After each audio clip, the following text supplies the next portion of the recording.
ઉત્તરાયણ પૂર્વે સુરક્ષા with sunshine અભિયાનનો પ્રારંભ 45,000થી વધુ વાહન ચાલકોને અપાશે સુરક્ષા કવચ. આવનારા ઉત્તરાયણ પર્વના દરમિયાન પતંગના જીવલે દોરાથી થતા અકસ્માતોને રોકવા માટે વડોદરાની જાણીતી સનશાઇન ગ્લોબલ હોસ્પિટલ દ્વારા સામાજિક જનજાગૃતિના ભાગરૂપે સુરક્ષા વિથ સનશાઇન અભિયાનની જાહેરાત કરવામાં આવી છે. આ પહેલ અંતર્ગત શહેરના વિવિધ વિસ્તારોમાં 45,000થી વધુ દ્વિચક્રી વાહનો ચાલકોને ગળા માટેના સુરક્ષા કવચનું નિઃશુલ્ક વિતરણ કરવામાં આવશે. આ વર્ષે આ અભિયાનને વધુ વ્યાપક બનાવવા માટે વડોદરા ડીસીપી ટ્રાફિક પોલીસ પણ સનશાઇન પરિવાર સાથે જોડાઈ છે.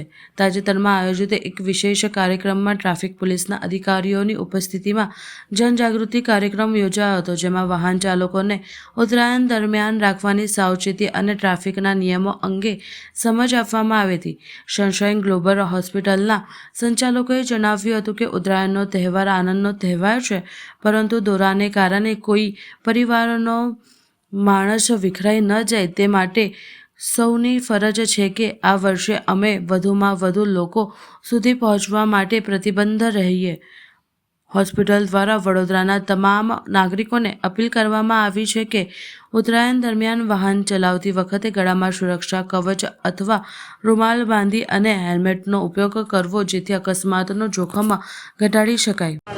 નમસ્તે વડોદરા, હું doctor Minal Solanki, centre head Sunshine Global Hospital Vadodara. ઉત્તરાયણના નિમિત્તે અમે એક safety initiatives Suraksha by Sunshine છેલ્લા 5 વર્ષથી CSR ઇનિશિયેટિવ કરીએ છીએ વડોદરા સિટી પોલીસના સંલગ્નમાં. આ પ્રોગ્રામ અંતર્ગત અમે નેક સેફટી બેલ્ટનું વિતરણ કરીએ છીએ, જે ઉત્તરાયણ દરમિયાન ટુ વ્હીલર ચાલકોને જે ગળાની ઇન્જરી થાય છે એનાથી બચવા માટે આ ટાઈપના સેફટી નેક બેલ્ટનું વિતરણ નિઃશુલ્ક કરવામાં આવે છે. તો અમે ઈચ્છીએ કે દરેક ટુ વ્હીલર ચાલક આ ટાઈપના સેફટી બેલ્ટ પહેરીને વાહન ચલાવે, જેથી દોરાથી થતી જે ગ્રેવ ઇન્જરીઝ છે, જેનાથી જાનલેવા ઇન્જરીઝ થાય છે, એનાથી એ લોકો બચી શકે અને બરોડાના દરેક નાગરિક સુરક્ષિત રહી શકે. ડૉક્ટર મીનલ સોલંકી.